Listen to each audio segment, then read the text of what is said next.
Sí, buenos días a todos. Bienvenidos a la apertura de las jornadas mensuales de Derecho Tributario Internacional que organiza la Comisión de Derecho Tributario Internacional del Centro de Estudios de Derecho Financiero y Derecho Tributario. Estamos muy contentos de arrancar un nuevo año con estas jornadas que la verdad que fueron muy fructuosas el año anterior, con una participación, la verdad, de un auditorio muy completo y muy enriquecedor con las participaciones de todos los expositores. Así que bienvenidos a todos y gracias por acompañarnos. Hoy tenemos dos invitados de lujo que desde ya les agradecemos muchísimo que hayan tomado el tiempo para dedicarnos y presentar acá en la Facultad de Derecho de la UBA, que realmente es un gusto enorme. Así que, sin más preámbulos, voy a presentar a la primer disertante. Nuestra expositora de hoy es Claudia Balestrini, subsecretaria de Ingresos Públicos del Ministerio de Economía de la Nación, contadora pública nacional egresada de la Facultad de Ciencias Económicas de la Universidad de Rosario, especialista en tributación por la Facultad de Ciencias Económicas de la UBA, experta en Fiscalidad Internacional por la Universidad de Santiago de Compostela, tiene un posgrado en Diseño y Evaluación de Políticas de la Universidad Pompeu Fabra de Barcelona, y disertará sobre la política fiscal internacional post-BEPS, específicamente en cuanto al caso argentino.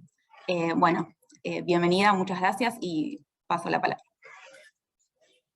Hola, buenos días a todos, buenos días a todas. Muchísimas gracias por la invitación. Agradecida con la universidad, halagada por quienes me acompañan en el panel. Gracias Juliana, gracias al doctor Corti, Mariano, Lucchesi. Bueno, no voy a abundar en tantos agradecimientos, pero sí realmente me siento muy complacida de estar acá. Y voy a acompañar el agradecimiento con un pedido de disculpas en que luego de mi disertación trataré de quedarme para las preguntas que puedan surgir o para las dudas que puedan surgir, pero lamentablemente después me voy a tener que retirar por un compromiso, un cambio en la agenda. Lamento mucho no poder quedarme para escuchar la exposición de Álvaro, pero por eso también me acompaña el contador Carlos Proto, que forma parte, es director de una de las direcciones que tienen que ver con el ámbito internacional, de la Dirección Nacional de Impuestos de esta Subsecretaría de Ingresos Públicos, y la verdad que va a ser un excelente representante para que quede en mi lugar para cuando yo tenga que retirarme. Pero la verdad, sin más preámbulos, voy a comenzar con la presentación. Voy a compartir ahora pantalla.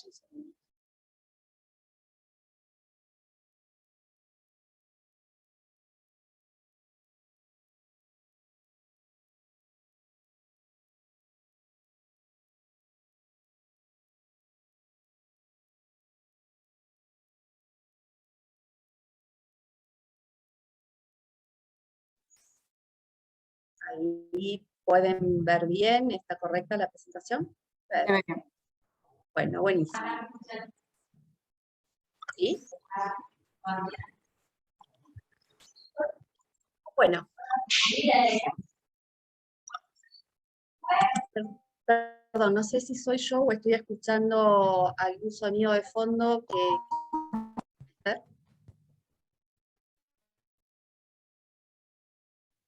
Ahí yo bien. Así.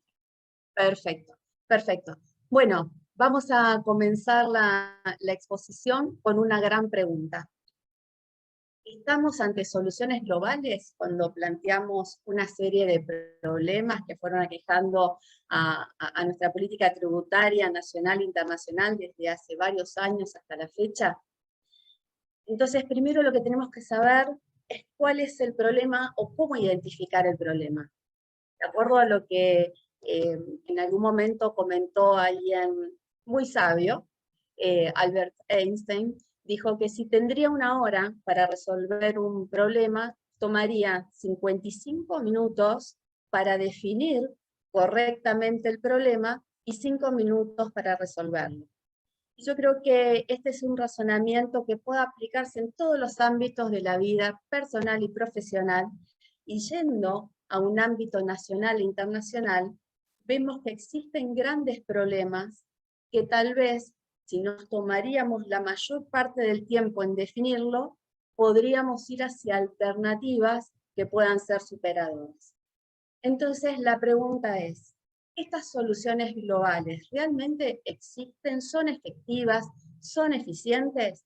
Y bueno, como en todo proceso de toma de decisiones, de evaluación de una política o de evaluación de un proyecto, es importante hacer una evaluación durante el momento en que se están desarrollando las alternativas, una vez bien definido el problema, y luego una evaluación post-implementación. Entonces, ustedes van a ver, como lo expresa este gráfico, tenemos varios problemas. Uno que parecería superado desde hace algún tiempo y que tiene que ver con la erosión en la base imponible y la relocalización de renta. Pero seguido a ello, y aún formando parte de lo que fue el proyecto BEPS, también fue cómo grabar la economía digital, todo lo que tenga que ver con la actividad vinculada a la economía digital. Seguimos en todo lo que es era digital y novedades en materia de activos, podemos hablar también del problema que se genera en cuanto al uso, a la utilización de criptoactivos y la dificultad que existe hoy para grabar ese tipo de operaciones y ese tipo de bienes. Luego nos vamos a algo mucho más primitivo, que es el problema que hoy existe en cuanto a la emisión de carbono y lo que sería una política fiscal tendiente a reducir el calentamiento global. Entonces, vemos que hay distintas situaciones, distintos problemas que requieren una definición correctísima o lo más cercana a la corrección para que la solución realmente sea la que pueda aplicarse y que pueda cumplir el objetivo. Esta solución tiene que ser una solución global. Aparentemente, cuando uno analiza la situación y dice, bueno, es un problema que aqueja a la comunidad internacional, parecería que sí, tendría que existir una solución global. El tema es que para eso se necesitan consensos. Entonces, partiendo de esta pregunta, seguimos con la presentación y vamos a ver qué punto de partida tuvimos, dónde estamos, qué pasa cuando miramos hacia atrás y qué pasa cuando tratamos de estimar hacia adelante la evolución del problema y de la solución. Porque hasta ahora, de lo que nombré, estamos hablando de que ya atacamos un problema que es la erosión en la base imponible a través del proyecto BEPS. Estamos transitando una solución global para economía digital. Criptoactivos recién está ahora en la agenda de G20, lo mismo que emisión de carbono.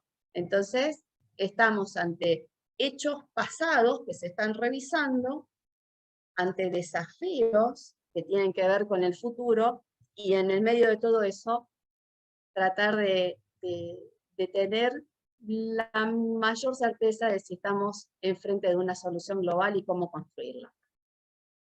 Bien, dicho esto, vamos a comenzar por la primera parte de lo que hablamos de ese círculo, que es el proyecto BEPS, y en lo que ya anunciaron que voy a hablar sobre cómo se internalizó, cuál es el caso argentino.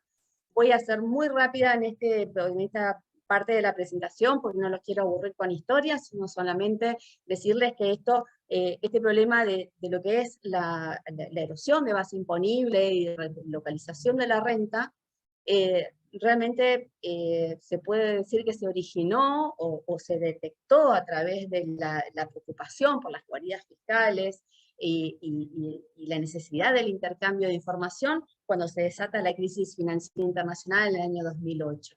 Fíjense que hablamos de 2008 y si hacemos una línea de tiempo, más allá de que ya en ese momento, a través del Foro Global, se hablaba de la cooperación fiscal internacional, de lo que es la detección de ciertas guardias fiscales que tienen que ver con justamente la efectividad del intercambio de información, todo lo que las administraciones tributarias también estuvieron trabajando en ese momento, pero desde 2008 que se detecta este problema, yo creo que comenzó a definirse hasta decir, bueno, ¿a qué solución vamos? ¿El problema cuál era? Es importante, erosión base imponible, relocalización de renta.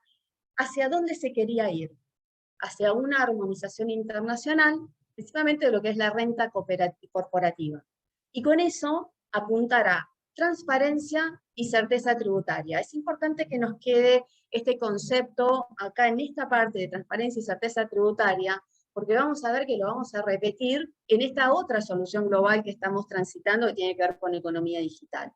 Entonces,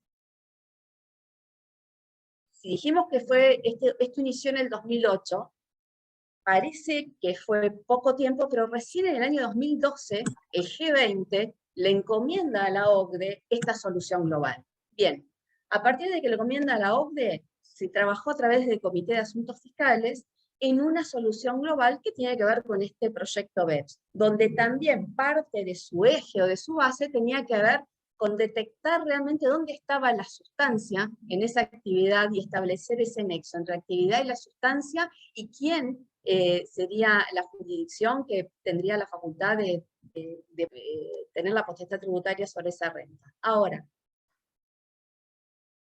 si vamos a lo que es el proyecto BEPS y lo que es el Comité de Asuntos Fiscales, me detengo un segundito solamente para decir que Argentina fue el primer país, es el primer país, en ser miembro asociado del Comité de Asuntos Fiscales sin ser socio pleno de OCDE.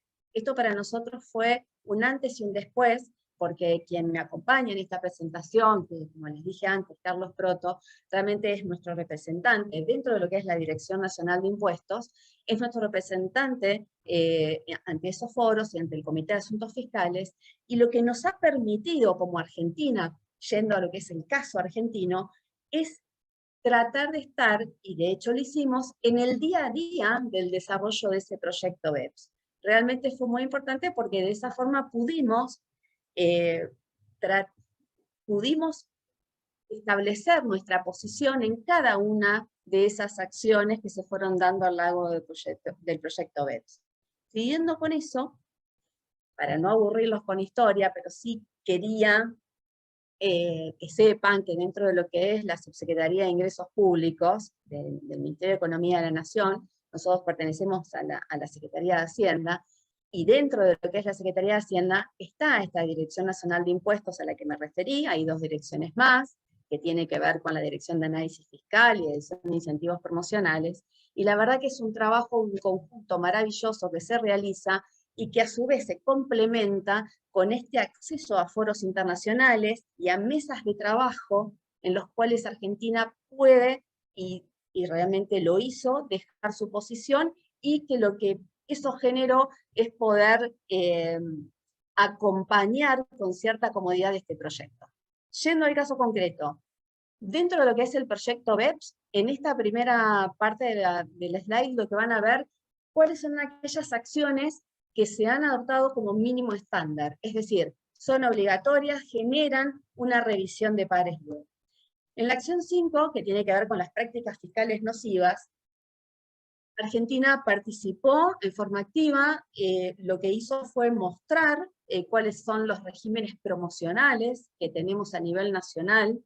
Uno de los temas que siempre dejó en claro nuestro país es que como Estado, no como gobierno, como Estado, podemos comprometernos a eliminar un régimen fiscal nocivo de promoción, pero a nivel nacional, porque no tenemos la potestad tributaria a nivel provincial, sino todo lo contrario. Nuestro régimen constitucional nos impediría totalmente asumir un compromiso en nombre de las provincias. Así que eso lo hemos dejado en claro, y lo quiero remarcar porque cuando veamos algún temita luego de economía digital, también fue necesario que nuestro país recordara esa situación. Entonces, con relación al foro de prácticas fiscales nocivas, acción 5, realmente no se han detectado en el caso de Argentina ningún régimen que deba o que haya surgido la necesidad de su eliminación o incluso de su reformulación. Ni siquiera tampoco con lo que es en aquel momento estaba vigente la ley 25922 de software, el régimen de software, pero realmente de la forma en que estaba diseñada esa ley, la que está ahora actualmente, se toman todos los recaudos para que no se cumplan con algunos aspectos que podrían llegar a ser considerados nocivos. Así que realmente no tuvimos ningún problema con esta acción en cuanto a su internalización, y de hecho estamos cumpliendo con esta revisión de pares y enviando información actualizada en todo momento, que sería como la parte post a lo que fue el proyecto BEPS. En cuanto a la acción 6, evitar abusos de convenios, bueno, realmente nuestros convenios, por ejemplo, el que se firmó con México y con Chile, con México en realidad fue la firma del año 2014, con Chile fue una renegociación en realidad. Se está cumpliendo ya aún sin todavía tener aprobado el MLI, que es el instrumento multilateral que recoge y que estas recomendaciones, estos mínimos estándares de la acción 6, ya estos convenios mostraban esa modernidad y el acompañamiento a lo que se estaba tratando dentro del proyecto BEPS. Más que nada lo que hace a la declaración de objetivos en su preámbulo, y también en las cláusulas general y particular, que estamos hablando de cláusula LOB y PPT. Así que es una muestra, la verdad que nosotros el convenio con México lo hemos tomado como uno de los convenios más modernos que hemos suscrito antes de lo que sería la finalización del proyecto BEPS. Con relación a la acción 13, que es el intercambio país por país, obviamente es un tema muy específico de administración tributaria, que analiza los riesgos en materia de precios de transferencia, y realmente fue internalizado por AFIP a través de resoluciones generales, y además en la ley de procedimiento en cuanto a un régimen sancionatorio en caso de incumplimiento. Es muy bueno este tema, por eso digo, y relacioné en mi primera slide todos los otros problemas que surgen, porque a medida que uno va trabajando y va participando activamente en cada uno de estos aspectos que generan problemas, sirven a futuro para otros problemas. ¿Por qué lo digo? Porque esta información que la Administración Tributaria recibe, que realmente son de grupos multinacionales que nos dan una muestra representativa de lo que sería la información que se necesita incluso para lo que es la evaluación de impacto de lo que hoy se está discutiendo en economía digital. Entonces, para ver cómo va a impactar Pilar 1, Pilar 2 de economía digital, esta información para nosotros es fundamental. Para no aburrirlos con el último de las acciones que son consideradas como mínimo estándar, me voy a referir a los mecanismos de resolución de controversias. En este caso, también internalizamos, a través de la ley 27430, lo que hicimos es reglamentar lo que es el procedimiento de acuerdo mutuo, pero nuestros convenios realmente receptan todo lo novedoso y los requisitos mínimos que se necesitan para cumplir con el estándar mínimo. Entonces, y a través del MLI, que ya ha pasado todos los dictámenes técnicos favorables, incluido de Cancillería también, supuestamente vamos a estar elevándolo al Congreso para su tratamiento parlamentario a la brevedad. Así que con eso se van a modernizar estos convenios que ahí, en modo de ejemplo, puse el de Bélgica, Italia, Reino Unido. Hay una necesidad de enmienda en el caso de Chile por un tema de prescripción, pero bueno, sería una de las excepciones. En este punto solamente voy a detallar que gracias al trabajo que les comenté hizo Argentina, en este Comité de Asuntos Fiscales, en el seguimiento del proyecto BEPS, fue que en el caso de lo que es arbitraje, nosotros como política de Estado en nuestro país, no digo nosotros como gobierno, sino quiero que queden claro, es como país, hay una política de Estado de no aceptar el arbitraje como método de resolución de controversias. De hecho, nosotros no lo colocamos en nuestros convenios tributarios, pero es importante este punto porque no quedó como un mínimo estándar, es decir, obligatorio, sino tal vez como una mejor práctica en algunos casos, y también, insisto, es un tema que lo vamos a ver ahora cuando rápidamente hable de economía digital y qué problemas detectamos. Algunos tienen que ver con certeza tributaria y lo que se vincularía a la resolución de controversias. Argentina, Yo no sé si esto es un buen dato para transmitir, pero yo entiendo que sí. Nosotros dentro de la Secretaría de Hacienda somos la autoridad competente para que los contribuyentes presenten los procedimientos de acuerdo mutuo, y la verdad que tenemos muy bajo nivel de cantidad de maps que nos han presentado. Les digo que algunos son sobre temas que incluso son novedosos y al que deberíamos prestar un poco más de atención, porque no están regulados por normas internacionales, sino por soft law, como puede ser el caso de los derechos federativos, en la transferencia de esos derechos federativos de clubes de fútbol con relación a los jugadores. Es un tema para prestar atención, si bien no es un problema que requiere una solución global, de que lo haya nombrado antes, pero sí es un problema para indagar, para estudiar, para analizar, y para que la comunidad internacional también pueda tener un control y una trazabilidad de este tipo de actividades. Bien, ahora, ¿cuáles son las mejores prácticas vinculadas a las otras acciones y de qué manera Argentina fue internalizando? De economía digital, acción 1, no voy a decir demasiado porque lo voy a nombrar ahora, realmente no se pudo, o sea, quedó muy chica, digamos, el espacio y el tiempo y la dedicación muy pequeño para poder tratar un tema tan amplio. Entonces, que sea una acción dentro de un proyecto, realmente no se le estaba dando en ese momento la importancia y la trascendencia que realmente se le dio cuando se empezó a analizar los distintos problemas y subproblemas que surgían en ese análisis. Por eso luego surge lo que vamos a ver luego del análisis propio de lo que es economía digital.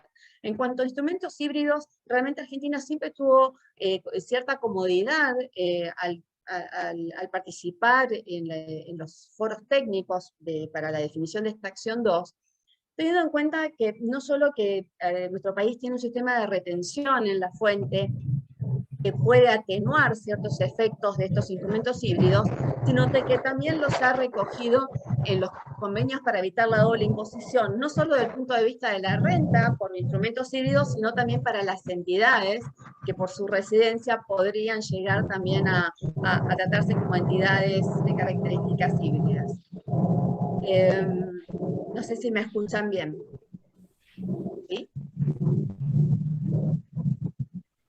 Les pido por favor a los que no estén hablando, por favor, si pueden silenciar los micrófonos. Muchas gracias. Bien, buenísimo, gracias, Elena. Con relación a la acción 3 de transparencia fiscal, también podemos decir que Argentina lo ha internalizado a través de su artículo 130 de la Ley de Impuestos a las Ganancias, teniendo en cuenta que este criterio de transparencia se aplica sobre la base imponible que deben tributar los titulares, accionistas, residentes, cuando lo hacen a través de ciertos vehículos constituidos en el exterior, con lo cual entendemos que a pesar de que no es un mínimo estándar y es una mejor práctica, es decir, no es de cumplimiento obligatorio, sí lo tenemos incorporados en nuestra legislación.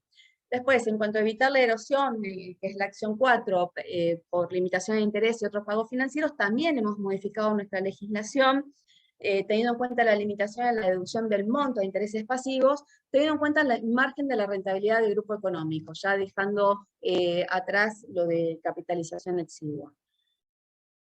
Voy un poquito más rápido, porque en estos casos me remito solamente a internalización en ley interna, ¿no? Bien, con relación a la acción 7, de definición de establecimiento permanente, hemos ampliado el concepto. De hecho, Argentina, a medida que negociaba sus acuerdos para evitar la doble imposición, fue ampliando el concepto de establecimiento permanente, y lo terminó de coronar con la internalización en nuestra legislación, donde se hizo una perfecta simetría en establecimientos permanentes en el país y en el exterior. También hicimos, no lo nombré, pero en lo que es la ampliación a lo que es el establecimiento de servicios, en algunos CDIs que hemos suscrito y que también hemos negociado y están pendientes de aprobación parlamentaria. Con relación a las acciones 8 a 10, que tienen que ver con los estándares en materia de creación de valor y de precios de transferencia, bueno, realmente AFIP es la que lleva adelante este grupo de trabajo, lo ha llevado adelante en su momento, y también luego se ha internalizado en nuestra legislación, teniendo en cuenta una modificación del denominado sexto método, y también una serie de requisitos de documentación que se debe presentar, y obviamente en lo que hace a commodities y algunas otras operaciones internacionales se ha definido con mayor precisión el concepto de intermediarios. Con relación a la política 11, a la acción 11, que es de política fiscal e indicadores, realmente, así como les nombraba que dentro de la Subsecretaría de Ingresos Públicos está la Dirección Nacional de Impuestos, también está la Dirección Nacional de Investigaciones y Análisis Fiscal, que justamente participó en forma muy activa y lo hace aún en lo que se refiere a la construcción de indicadores. A ver, es importantísimo participar en todo el tecnicismo de construcción de la solución global, pero si no se puede medir, no digo que no sirve, lo que digo es que tenemos el trabajo incompleto. Entonces, esta acción 11 fue fundamental para que se pueda medir luego el impacto.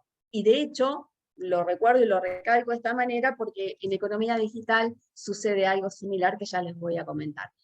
Después, con relación a la acción 12, que es la divulgación de esquemas de planificación fiscal, también en este caso AFIP ha hecho alguna internalización sobre los resultados de esa acción en cuanto a los análisis de riesgos, a través de una resolución general.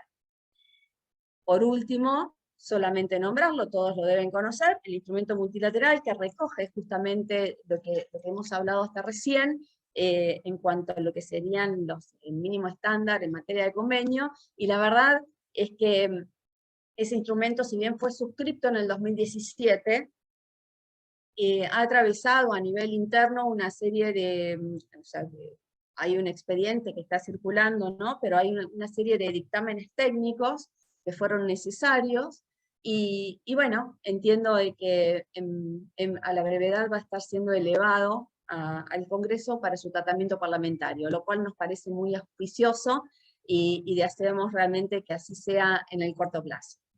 Bien, ahora sí, otro de los problemas que habíamos planteado, ya dijimos, el de erosión del base imponible de relocalización de rentas. Aparentemente ha existido una solución global porque se ha internalizado, cada país ha internalizado, o algunos están en proceso, algunas de esas normas, que algunas eran mínimos estándar o mejores prácticas, pero realmente parece un avance hacia la solución que se está implementando. Y de hecho es importante esto que les decía, que las que constituyen mínimo estándar puedan ser sujetas a revisión, porque lo más importante, una vez que se implementa cualquier tipo de solución para solucionar un problema, valga la redundancia, es importante que se controle si realmente se soluciona. Bien, yendo a lo que es economía digital, simplemente decirles, acá volvemos con otro tema, pero volvemos al origen. ¿Cuál es el problema?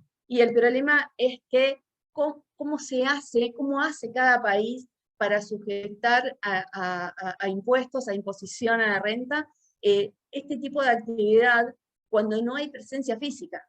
Entonces, ¿cuál sería la solución? ¿Tenemos que estar todos como países, jurisdicciones unidas y con algún intercambio efectivo para que esto suceda? Bien, dentro de lo que es economía digital, también G20 le encomendó a la OCDE elaborar una solución global.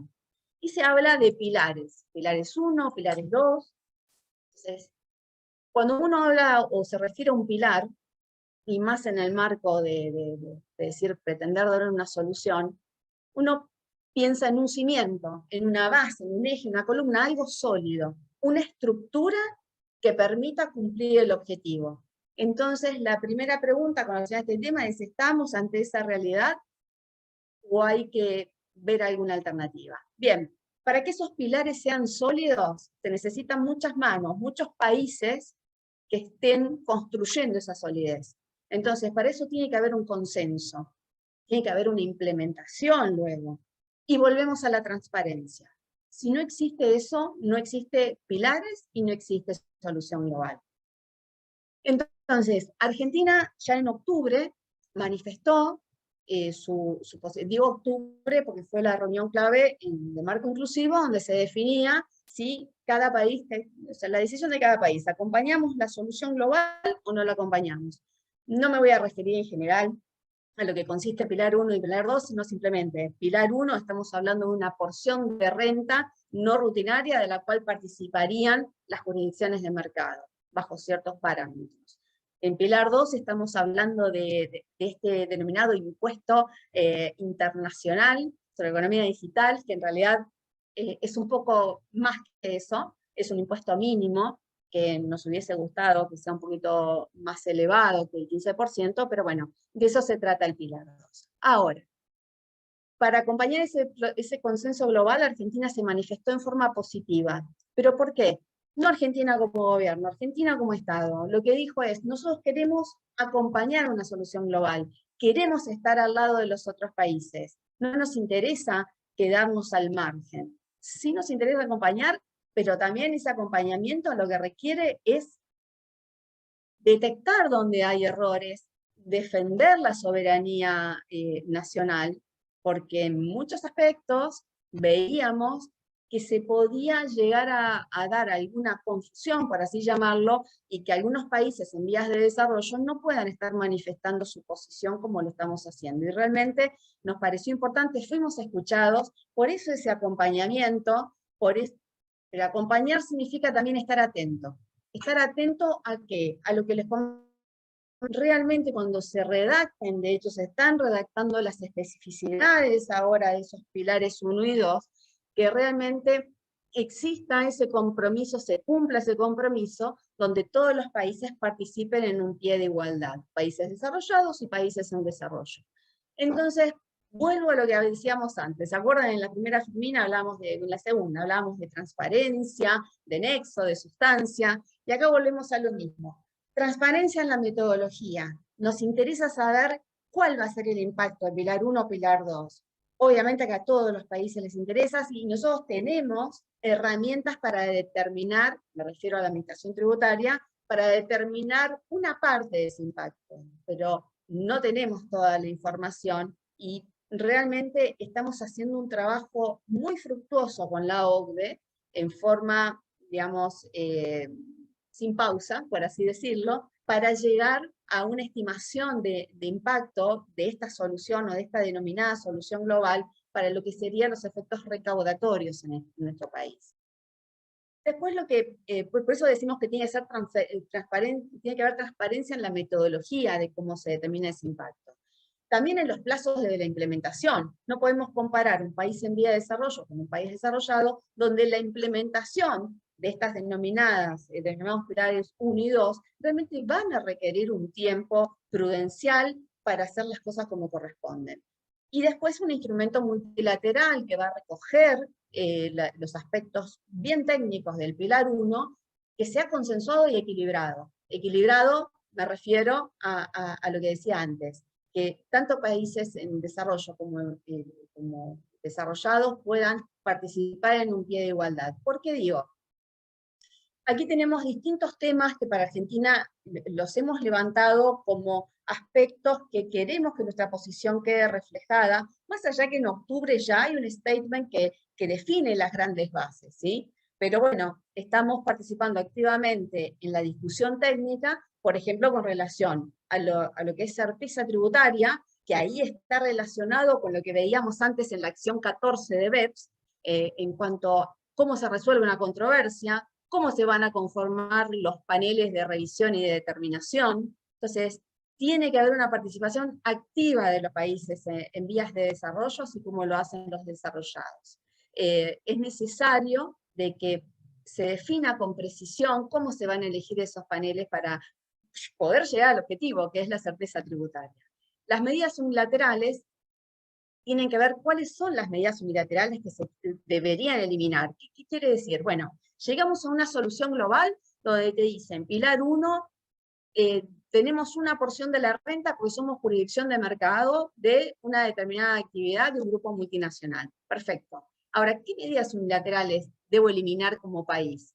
Bueno, realmente en lo que se ha avanzado hasta ahora, podemos estar muy tranquilos en cuanto a que esas medidas unilaterales nosotros no las tenemos identificadas porque no existe un impuesto exclusivo sobre economía digital.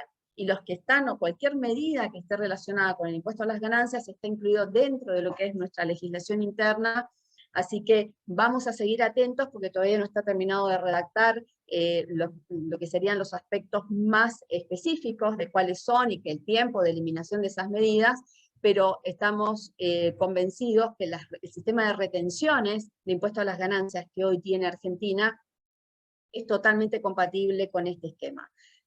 Sin nombrarles que acá también es, y por eso les dije, en algún momento les voy a hacer la aclaración, desde el punto de vista de niveles de gobierno, también hicimos la aclaración, sentamos nuestra posición y recordamos lo que hicimos para el Foro de Prácticas Fiscales Nocivas, diciendo que nosotros como Estado nos podemos comprometer a nivel nacional, pero no en lo que tiene que ver con la potestad de las provincias. Bien, ahora voy a ir un poquito más rápido, porque me está sonando el celular y no sé si es que me quieren decir que me queda poco tiempo. Mejor no lo miro. Ok, si no son ustedes, entonces no miro quién me está mandando los mensajes. A ver, lo que decíamos recién, estamos transitando, a diferencia de lo que es BEPS, acá todavía no se cerró la solución global. Entonces, lo que decimos es importante la evaluación ongoing, porque hay tres tipos de evaluaciones: la ex antes, la evaluación ongoing y la evaluación post. Es necesario hacer las tres, porque si no, no tiene sentido y corremos el riesgo de equivocarnos. Entonces, ¿para qué nos sirve la evaluación posterior o de implementación? Para ver si nos equivocamos en algo.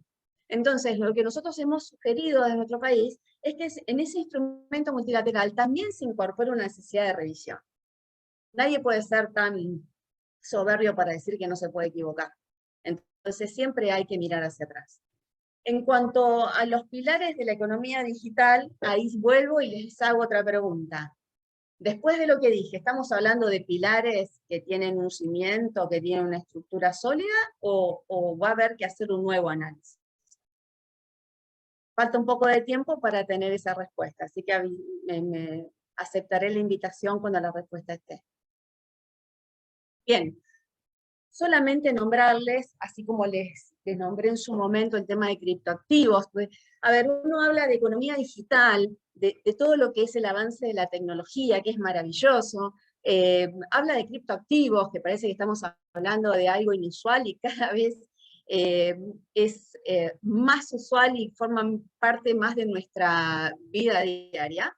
Entonces, ¿qué pasa? Surge este tema que está en las antípodas, porque estamos hablando de recursos naturales. Entonces, si vamos a un tema de cambio climático y de lo que genera eso en nuestra sociedad, donde hasta puede haber escasez de alimentos, entonces uno piensa, me estoy preocupando por la economía digital. Y sí, nos tenemos que preocupar de las dos cosas. Nos tenemos que preocupar y ocupar, detectar el problema realmente dónde está. Y acá es otro. Lo traigo a colación no solamente porque forma parte de la agenda de G20 de Indonesia, con presencia de Indonesia, sino porque acá no hay un problema que no sabemos cómo grabar. Acá el problema es otro, acá hay un problema de calentamiento global y se podría llegar a utilizar como complemento de otras políticas públicas lo que sería la política fiscal. ¿Sí? Entonces acá la definición del problema es distinta. Bien, hago unas reflexiones finales y bueno, lo que tengo que decir recién, estábamos diciendo, estamos en las antípodas en cuanto a cuáles son los problemas que detectamos. Por un lado, recursos naturales, por otro lado, digitalización. Entonces, si nos ponemos de uno de los lados donde decimos, bueno, tenemos BEPS, imposición de la economía digital, criptoactivos, tenemos un problema, ¿habrá una solución global? Yo creo que sí, yo creo que nos tenemos que poner de acuerdo. Ahora, traigo a colación a Steve Jobs, que trae algunas reflexiones que son interesantes. ¿Por qué? Porque siempre habló de la simplicidad. Entonces, ¿realmente esta solución global de economía digital, pilar 1 y pilar 2, es simple? No. Si hay algo que no tiene, es simplicidad. Entonces, ahí uno puede reflexionar y decir, ¿y si vemos el 12B de ONU, qué pasaría? ¿No sería mucho más simplificado? Y la verdad que es muy tentador. Y realmente se ha analizado. Ahora, no hay que dejar nunca de lado ninguna propuesta que puede ser superadora. Nosotros tenemos un compromiso, estamos acompañando este consenso global, y lo vamos a seguir haciendo en la medida que nuestro país sea respetado como tal, en cuanto al que así está haciendo. La verdad que estamos trabajando de muy buena forma con OCDE, nos sentimos muy cómodos en esos foros porque realmente han tenido en cuenta la opinión argentina. Ahora, cuando voy a la simplicidad, sabemos que ese requisito no lo cumple. Y esto que voy a decir no a lo que no aporta valor. Es imprescindible decir que no cuando uno recibe una propuesta. Si realmente está convencido que hay que decir que no porque entiende que esa propuesta no es la mejor que se pueda dar, pero hay que ofrecer alternativas, porque si uno es un negacionista crónico, nunca se llega a ningún lado. Entonces, decir que no aporta valor, sí, pero hay que ofrecer alternativas. Y esto de que decía Steve Jobs, que pensar diferente enriquece, es así, porque en estos conceptos, por eso es importante, y vuelvo a la reflexión de ir a una solución global, es bueno, porque se necesita consenso, y para que exista consenso, todos pensamos distintos, cada jurisdicción piensa distinto, pero se van debatiendo ideas para llegar a ese consenso, y eso es maravilloso. Entonces, si vamos a una solución, ¿en qué pensamos?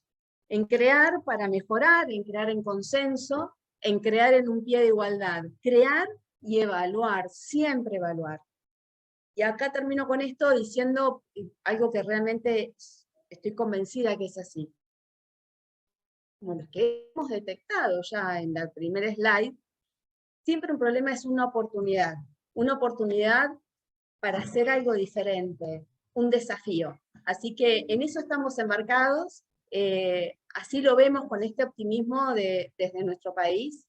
Queremos trabajar en consenso, queremos trabajar con otras jurisdicciones, y bueno, nada, agradecerles otra vez, para mí es un placer estar acá. Les dejo ahí mi correo.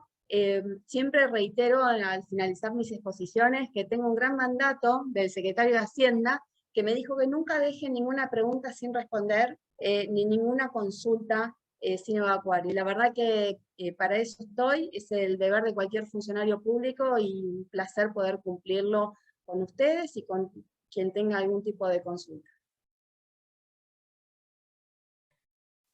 Bueno, muchas gracias, excelente la exposición, mucho para pensar, varias novedades también del MLI, así que muy bueno todo, desde ya muy agradecidos todos. En particular también quiero mencionar, que no lo mencioné al principio, el doctor Horacio Corti no pudo presenciar hoy la charla porque está en el exterior, pero bueno, en nombre de él también te quiero agradecer, Claudia, por haber estado. Entiendo que hay una pregunta de Luján Calasi, no sé si te querés desmutear y hacer vos la pregunta, Luján. Hola, ¿qué tal? Buenas tardes. Bueno, muchas gracias por la exposición muy clara. Perdón que ahí me pongo en la cámara, pero perdón mi facha ante todo. No hay problema, no hay problema. Ahí está. ¿Cómo va? Bueno, mi pregunta era con respecto a la aplicación de los CDIs, porque muchas veces se dificulta conseguir, digamos, el certificado de residencia fiscal conforme lo requieren las normas argentinas. No sé si se está trabajando en una solución al respecto o no. Y bueno, y mi otra pregunta era si se está pensando de alguna manera publicar las opiniones o interpretaciones del organismo sobre la aplicación de convenios en casos concretos, salvando obviamente los datos que correspondan y demás. Gracias. ¿Respondo directamente, Juliana? Qué Sí, linda por pregunta favor. que me hiciste, Luján, me encanta. Te digo por qué me gusta. Hay una que me gusta porque digamos, no la voy a poder resolver yo, pero puedo redireccionarla, que tiene que ver con esta RG de AFIP que realmente tiene algunos años, y realmente hemos tenido consultas por problemas que se han dado con la emisión del certificado. Así que vamos a tomar nota de eso para justamente charlarlo, porque digamos, si bien la autoridad competente en materia de convenios es la Secretaría de Hacienda, los temas operativos sí están a cargo de AFIP, pero me comprometo a poder canalizar esa consulta, y desde ya te pido, ahí tenés mi correo, que me escribas, y yo con ese correo también voy a poder canalizar esto de forma oficial, para llegar a hacer una norma que se adecue más a los tiempos, y ya que hablamos de digitalización, estaría bueno que esto también sea mucho más rápido. Y la otra pregunta me encantó, porque es algo que quiero hacer hace bastante tiempo. Lamentablemente, y no quiero hablar, fue maravilloso que no tuvimos que nombrar lo que ha pasado en estos 2 últimos años en cuanto a lo inédita que fue la situación. Pero bueno, nos demoró en algunas cosas, y la verdad que me parece excelente. Hemos tenido muchas opiniones desde la Dirección Nacional de Impuestos, muy valiosas en materia de interpretación de convenio. Y uno de los proyectos que tenemos dentro de la Subsecretaría de Ingresos Públicos es eso, dentro de lo que es la página de oficial, empezar a poner criterios interpretativos que, como vos decís, salvando lo que es secreto fiscal, me parece que puede llegar a ser revelador, puede llegar incluso a lograr esta cercanía con la Subsecretaría de Ingresos Públicos. La idea es que se pueda generar un diálogo más directo, y si ustedes pueden acceder a esa interpretación, creo que es una forma de lograrlo. Acá Carlos mira atentamente, porque uno de los responsables de interpretar es él. Después, bueno, obviamente también está Juan José Mirizaldo, que es el Director Nacional de Impuestos. Yo he estado en la Dirección Nacional de Impuestos y me ha encantado firmar un montón de dictámenes interpretativos, así que mi promesa es que a la brevedad vamos a empezar a exponer, a transparentar en la página las opiniones en cuanto a criterios interpretativos. Carlos, veo Muchas que gracias. levantaste la mano, no sé si adrede o querés hacer algún comentario. Gracias, Juliana. Bueno, buenas tardes a todos. Simplemente complementar la respuesta de Claudia con respecto a los certificados de residencia fiscal. Más allá de que eventualmente se canalice la inquietud, similares planteos ya hemos recibido, quería simplemente manifestar que para los casos particulares siempre está abierta la posibilidad de dirigirse ante la autoridad competente, que, como bien acaba de decir la señora subsecretaria, es el señor secretario de Hacienda. Planteen la situación y ahí seguramente la autoridad competente responda acerca de la necesidad o no de cumplir con ciertos requisitos previstos en esa resolución. Ya se ha hecho en el pasado, se ha expedido respecto de la aplicabilidad del convenio cuando se demuestre la residencia fiscal en el país con el cual la Argentina ha firmado un convenio, de acuerdo a los estándares que maneje la autoridad competente de ese otro país, sin que necesariamente se cumplan con esas exigencias en la RG 3497, si no recuerdo mal el número. De todos modos, también quería comentarles que hay acuerdos interpretativos, mejor dicho, memorandos de entendimiento entre autoridades competentes en el cual han resuelto las circunstancias bajo las cuales aplica el convenio más allá del certificado de residencia fiscal. Es el caso de un memorando de entendimiento entre Argentina y Suiza, que también creo que está públicamente accesible en la página web que informó la señora subsecretaria. Así que muchas gracias, Luján, por la pregunta. Muchas gracias. ¿Puedo hacer un comentario? Sí, cómo no. ¿Sí? Te hago una consulta, Carlos. Cuando vos hablas de dirigirnos al subsecretario para consultar si con la documentación que tenemos puede ser de aplicación en el convenio, ¿esto qué sería? ¿Un mail, una presentación formal? Digo por los tiempos, ¿no? Porque cuando uno tiene que aplicar un convenio, en general, no sé, necesita sacar un pago rápido o así. Por eso esa es mi duda. Gracias. Perdón, Luján, en este momento Carlos sé que va a decir, voy a agarrarme la cabeza por lo que va a decir Claudia, pero bueno, mandame un correo, porque lo que hacemos, y más en esta época de virtualidad, es ese correo lo transformamos en un expediente y lo canalizamos de esa manera. estamos tratando de simplificar, porque hay veces que te dicen, y en lo personal, cuando me dicen, no, usar el sistema TAD que te llega y te va, bueno, hay veces que el sistema TAD tampoco funciona, o tal vez tiene algún tipo de demora, nos envías un correo y transformamos ese pedido en expediente y lo canalizamos. Perdón, Carlos, ¿qué ibas a decir? No, perfecto. Simplemente invitarla a que haga un escrito y lo dirija acá, pero sí, un mail alcanza, es exactamente lo mismo.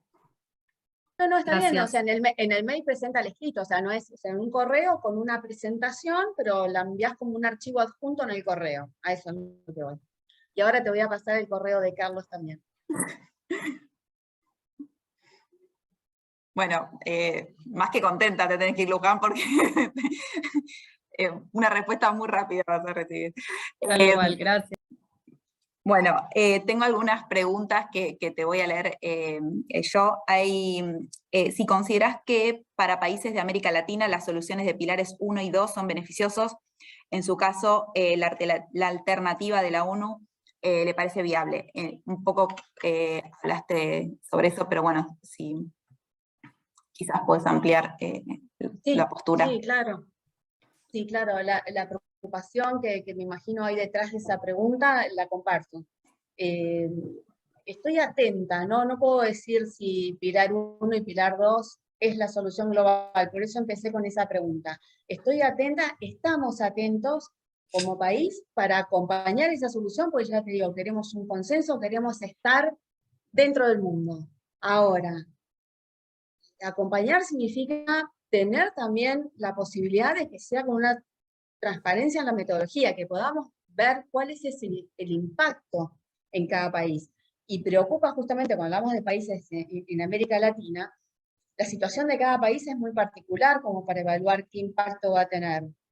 Yo quiero creer que, digamos, con la información que tenemos disponible, más otra información que nos brinde OCDE a través de un toolkit que se elabora dentro de lo que es el grupo de trabajo 2 de la OCDE, se va a poder llegar a una estimación de impacto. Pero cada país tiene que hacer esa evaluación y en pos a eso ver si se necesita algún cambio.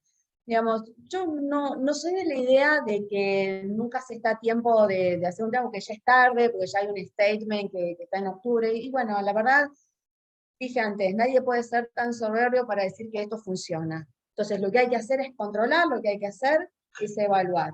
Aparte hay que ir paso a paso, porque me estoy vinculando a una expresión futbolística, me parece, pero bueno, pero hay que ir paso a paso para determinar justamente eso, ver cómo se termina de escribir, qué seguridad va a tener cada país, en este caso la consulta es por América Latina, qué seguridad va a tener que va a estar representada en esos paneles de determinación, en los paneles de revisión, que cada uno también va a tener mucho que ver con la eliminación de medidas unilaterales. Si hoy, por ejemplo, un país de América Latina tiene una imposición que reúna las características que ya han dado a conocer dentro de los grupos de trabajo de OCDE, que deban eliminar en un plazo, digamos, breve, y bueno, y si eso es pérdida de recaudación, es un punto adicional para tener en cuenta. A ver, y comparando con lo que es la solución de ONU, ahí vamos a lo que es más simple. A lo que es más simple porque se está hablando, o sea, por un lado, o sea, si tenés convenio, lo dejas regulado en el convenio. Y si no tenés convenio, aplicás la legislación y aplicás la retención y ya está. Realmente parece demasiado simple como para ser tan bueno. Entonces, hay que ver también qué aristas hay atrás de eso, y por algo no avanzó con tanta fuerza como avanzó sabemos que hay otros factores, ¿no?, que tienen que ver con el índole político y de la fuerza de cada país, ¿no?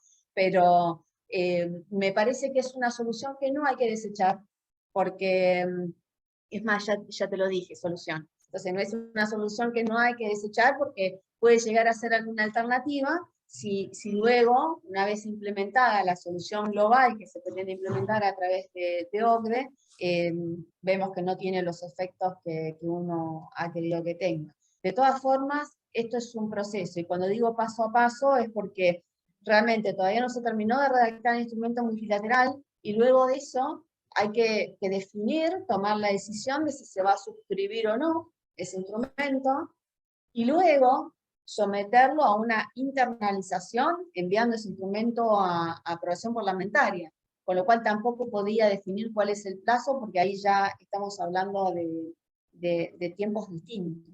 Pero bueno, espero haber respondido a la consulta o haber aportado más confusión, porque eso es bueno para que seguimos pensando. Sí. Bueno, muchas gracias. Hay otra consulta, polémica también. ¿Ve necesidad de replantear la implementación de la acción 12 en base a las cautelares que están surgiendo en base al secreto profesional? A esa la va a responder Carlos. No. A ver, ¿qué decir? Si uno lee de la forma que se implementó, primero decir que yo no la hice. No fui quien redactó esa norma, eso fue potestad de la Administración Tributaria, pero sí reconocer que el contenido de esa norma elaborada por AFIP no difiere de lo que se establece en la acción 12. Entonces, tenemos que separar el análisis y lo que motiva la presentación de estas medidas cautelares que han salido a favor. Pero desde el punto de vista técnico no podemos decir que se aparte de lo que dice la acción 12. Ahora sí, Carlos, mirá que ya eso lo dije, así que decime si querés agregar algo más. No quiero agregar nada más, creo que fue suficiente la respuesta y en todo caso, bueno, la justicia se expedirá sobre esta cuestión. Bien.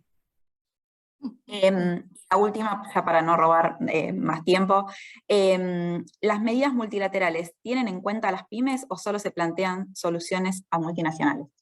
¿Cuál es tu opinión? ¿De las medidas unilaterales? Multilaterales. La verdad que ahí no estoy entendiendo a qué se dirige. Primero, acá no hay diferencia, si estamos hablando de la solución global en economía digital, no estamos diferenciando entre tipo de sujetos. Lo que hay que pensar, las medidas unilaterales están dentro de lo que es el pilar 1. Ese pilar 1, ¿cómo está formado? Dijimos, bueno, es una porción no rutinaria de la renta que Argentina podría participar si es jurisdicción de mercado. Bien. ¿Es sobre todos los grupos multinacionales? No. En una primera parte va a ser sobre los 100 principales grupos multinacionales, que pueden ser de servicios digitales o no, de cualquiera, pero son los primeros 100. Ahora, ahí está el tema, que si nuestro país tuviese, por ejemplo, un impuesto sobre servicios digitales, lo debería eliminar para todos. Es decir, no solamente para esos 100 en los cuales tendrían la posibilidad o la esperanza de participar en esa porción de renta, sino tendría que eliminar para todos. Esa es una de las cosas que realmente nos pareció que era excesivo, pero entendimos hacia dónde iba ese objetivo. No sé si es esa la pregunta, y si no, que te repregunten, no tengo problema. Entiendo que sí, y fue clarísimo todas las respuestas, así que no veo que haya más en el chat, ni llegaron en forma privada, por lo cual, si no hay nadie más que quiera desmutearse y preguntar, te agradecemos yo en nombre del centro y del doctor Corti, bueno, de toda la universidad obviamente, por haber estado hoy acá con nosotros. Excelente la exposición y bueno, muchísimas gracias. No, gracias a vos, Juliana, gracias a todos. La verdad que me siento súper cómoda en este ámbito. Me encanta que exista este diálogo, no solamente de personas, sino a nivel institucional. Nos gusta desde la Secretaría de Hacienda, el Ministerio de Economía, estar bien cerca de los profesionales, de los contribuyentes, de justamente poder responder dudas si las sabemos responder. Si no sabemos, nos preguntamos. Yo ahora me voy a tener que ir, realmente, Álvaro, lamento mucho no poder tener tu exposición, me gustaría si después me la pueden compartir por video, por supuesto. así la puedo disfrutar luego. Y bueno, ya lo dije, se queda Carlos Proto en mi lugar, que voy a estar excelentemente representada, y a él sí, después cuando termine la exposición de Álvaro, si le quieren hacer alguna pregunta puntual, no hay problema, y tiene que quedar grabado si hace alguna crítica a la subsecretaria. Bueno, Mando muchísimas gracias. un Muchas gracias. cariño grande. Gracias a ustedes. Gracias. Bueno, ahora sí vamos a pasar a la sesión 2. Vamos a darle la bienvenida a Álvaro Villegas, de Bolivia. Es socio de Villegas Aldazosa y Asociados, sociedad civil. Tiene máster en Tributación Internacional de la Universidad de Florida, Levin College of Law, máster en Gestión y Políticas Públicas del programa de Harvard Institute for International Development, abogado graduado de la Universidad Católica Boliviana y profesor de posgrado de la Universidad Andina Simón Bolívar, sedes Quito y La Paz. Fue miembro de la comisión redactora del actual Código Tributario Boliviano, Ley 2492, del capítulo financiero de la Ley Marco de Autonomías, y fue consultor de Fonplata para la reforma tributaria boliviana. Fundó el capítulo Bolivia de la International Fiscal Association, IFA Bolivia, y fue su primer presidente. Es miembro del Observatorio Iberoamericano de Tributación Internacional y director del Premio Internacional de Investigación de IFA Latinoamérica, y va a disertar sobre los nuevos modelos de negociación de convenios tributarios, específicamente del caso andino. Nuevamente, Álvaro, muchas gracias por acompañarnos. Te paso la palabra.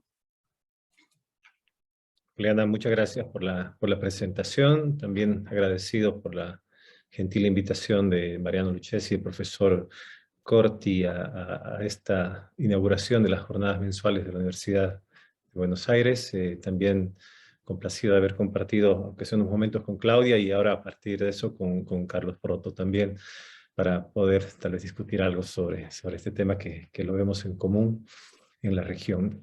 Como comentabas, yo he preparado una presentación que tiene que ver más específica o concentrada en el tema de la jornada, que es más, o digamos, concentrada en la negociación, o la necesidad de renegociar los convenios en el marco de la nueva arquitectura que se presenta en la era post-BEPS. Y la idea es poderles comentar el caso boliviano y algo del caso andino, para que veamos precisamente cuál es la situación de un vecino que para ustedes y para nosotros es recíproca la importancia que tenemos en el intercambio del comercio, ¿no? Entonces, creo que la primera pregunta, como hacía Claudia, es bueno preguntarnos cosas. Y la primera es partir de por qué negociar, por qué renegociar en esta ocasión o ahora los convenios para evitar la doble imposición, que es una era post-BEPS que parece que nos está obligando a hacer algo con nuestra red de tratados, ¿no?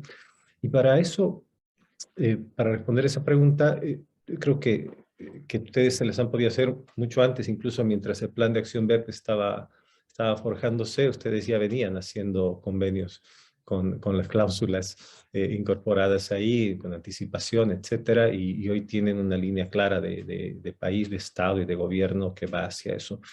Pero eso no es la línea, digamos, de todos los países. Y creo que existen muchas preocupaciones alrededor de las consecuencias que puede tener los convenios para evitar la doble imposición o han tenido en el pasado. Y por eso precisamente es que me gustaría primero, digamos, resaltar cuáles son esas preocupaciones en nuestros países en general, porque creo que básicamente persiste ese temor a perder ingresos por la limitación en la fuente, ¿no? Siempre se dice que los convenios van a limitar residencia, pero en realidad para nosotros el hecho de limitar las limitaciones a la fuente son complicadas y creo que todavía continúa ese temor. Y también algo que se ha venido presentando, que es el riesgo de abuso de tratados, ¿no? Donde se dice la experiencia que hemos tenido previamente con el abuso de los tratados nos ha llevado a una erosión de la base, traslado de beneficios y evidentemente tal vez no poder estar muy predispuestos a continuar firmando muchos más convenios o tener una política clara con relación a la renegociación. Por supuesto, tal vez el elemento más importante en países como Bolivia, por ejemplo, Paraguay y muchos otros que se puede identificar claramente, existe un exceso de carga administrativa en esta época precisamente, y esa carga administrativa posible es demasiado alta en el momento en que se inicia un procedimiento de negociación o renegociación de un tratado. Se implica la participación de autoridades que tienen que tener la competencia, calidad técnica, además del tiempo, para poder manejar esto a través de la secretaría correspondiente técnica, pero también implica un trabajo arduo de Cancillería, ¿no? En los hechos la negociación se lleva por medio de eso y se tienen dificultades hasta de idioma en el momento en que uno tiene la necesidad de trabajar en ese sentido en equipos multidisciplinarios, y eso demora. Pero no quiero perderme en las preocupaciones, sino más bien hablar de las motivaciones que tenemos para poder seguir, por ejemplo, el camino que está siguiendo Argentina, que lo ha seguido Chile, Colombia, con muchísima decisión en este sentido.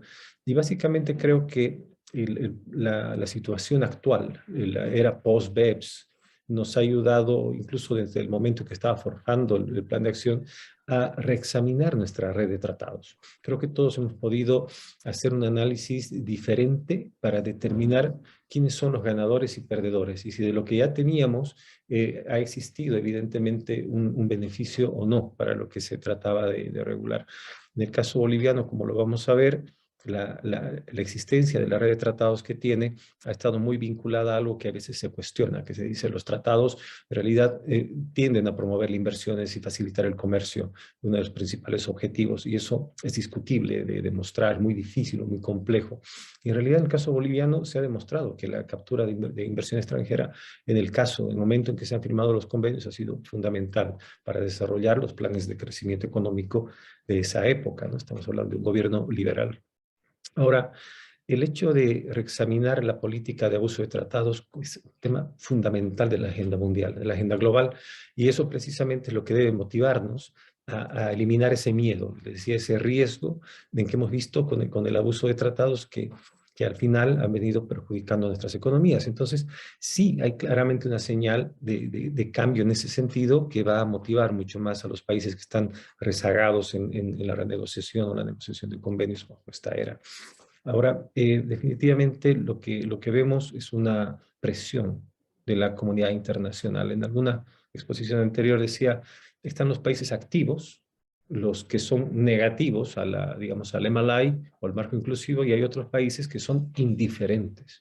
Y la posición de indiferencia es la peor, ¿no? La peor de todas, porque al final la presión de la comunidad internacional, que hoy es amigable, es una presión por ir juntos en general a mejorar los modelos que tenemos de los convenios, etcétera, y cumplir estándares mínimos, se está convirtiendo y se va a convertir poco a poco en obligatorio. Va a ser algo realmente coercitivo, y si los países están optando por una posición de indiferencia, creo que es la peor, como es el caso exactamente de Bolivia, por ejemplo. Entonces, creo que esta presión de las recomendaciones que derivan del Plan de Acción BEPS nos está llevando a una motivación adicional para no estar rezagados en el marco de la integración. Tenemos obviamente la actualización de los modelos, OCDE y Naciones Unidas, y por supuesto el MLI, que es todo un reto todavía para poderlo implementar. Desde ya el MLI es muy complejo de poderlo implementar en Bolivia, no solamente por lo complejo que es técnicamente, sino debido a que no es tan fácil implementarlo con tratados tan antiguos o tan diferentes a lo que se pensaba hacer. Entonces, lo que quiero es justamente entrar en esa disyuntiva que los países tienen sobre qué hacer hacia adelante, ¿no? Mucho se habla nos toca ahora modificar los convenios, nos toca reemplazar, corresponde la denuncia de los convenios para aquellos países que son reacios a esta actualización y a la presión que se ejerce, y creo que sí, en ese sentido, se pueden plantear algunas cosas donde dicen, bueno, si vamos a optar por una de las dos primeras, modificar o reemplazar, creo que en los modelos que cada país puede adoptar o tomar para una negociación en este sentido, creo que es en la región, al menos en los países en vías de desarrollo, hay cosas que son irrenunciables, ¿no? Es decir, se pueden modificar algunas cosas, bastantes que son importantes y buenas, pero el tema de retenciones sobre dividendos, intereses, regalías, ganancias de capital, todo lo que son rentas pasivas, creo que es algo que eso no va a ser propicio modificar, aunque me imagino que no se va a perder la oportunidad de abrir otros artículos que no están específicamente relacionados con la lucha contra la evasión, ¿no? Entonces, sí hay aspectos donde, por conveniencia de otros países, evidentemente tienen que estar en la agenda. Cuando se utiliza un modelo como draft, como es el de Naciones Unidas, donde efectivamente los artículos 12A y 12B juegan un rol para nosotros preponderante, ¿no? La simplicidad del 12B, la alineación del 12A con servicios técnicos hacia lo que ya existe, ya ocurre, y es un reconocimiento simplemente de lo que bajo la legislación interna normalmente sucede en las retenciones, ayudaría mucho en esa parte.